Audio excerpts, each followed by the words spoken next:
बढ़ाने के लिए।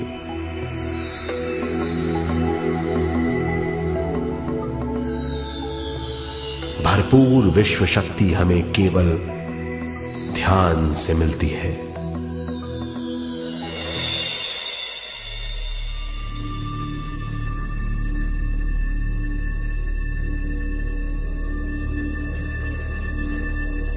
नींद अचेत ध्यान है, ध्यान सहज नींद है।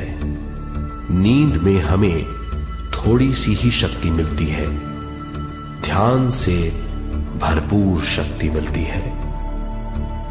ये शक्ति हमारे शरीर की, दिमाग की और बुद्धि की शक्ति बढ़ाती है, छठी इंद्री उजागर करती है और भी बहुत कुछ।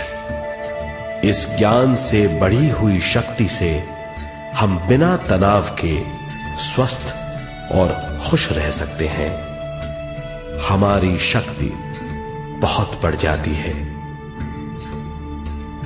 ध्यान हमारी चेतना स्वयं की ओर आने के सिवा कुछ नहीं है।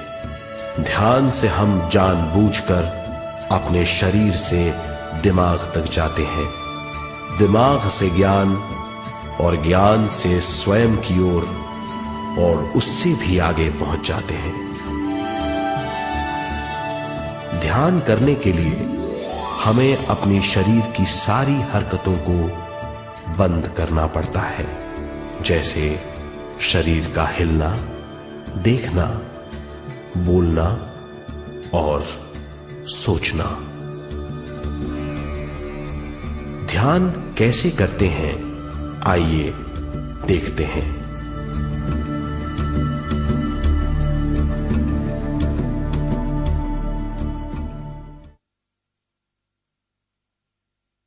ध्यान के लिए पहला काम है स्थिति।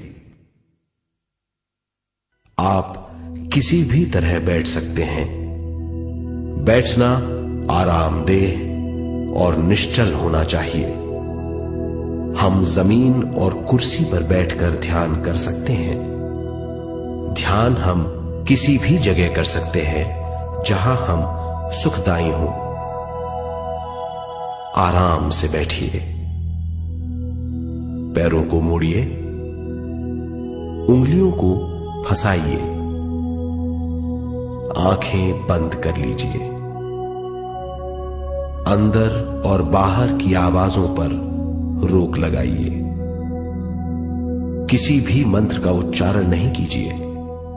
पूरे शरीर को ढीला छोड़ दीजिए। ढीला, बिल्कुल ढीला। जब हम पैरों को मोड़ते हैं और अंगुलियों को फंसा लेते हैं तो शक्ति का दायरा बढ़ जाता है, स्थिरता बढ़ जाती है। आंखें दिमाग के द्वार हैं, इसीलिए आंखें बंद होनी चाहिए। मंत्रोच्चारण, कोई भी ध्वनियां अंदर की या बाहर की मन की क्रियाएं हैं, इसीलिए इन्हें बंद करना होगा। जब शरीर ढीला छोड़ दिया जाता है, चेतना दूसरे कक्ष में पहुंच जाती है। मन और बुद्धि। मन विचारों का समूह है। बहुत से विचार हमारे मन में उभरते रहते हैं। जब विचार आते हैं तो प्रश्न भी उठ खड़े होते हैं, जाने और अनजाने। मन और बुद्धि को भावातीत करने के लिए हमें अपनी सांस पर ध्यान देना चाहिए। अपने आप पर ध्यान देना हमारी प्रकृति है। जानबूझकर सांस न लीजिए। जानबूझकर सांस लीजिए, न छोड़िए। सांस लेना या छोड़ना अनायास होना चाहिए। प्राकृतिक सांस पर ध्यान दीजिए। ये इसकी व्याख्या है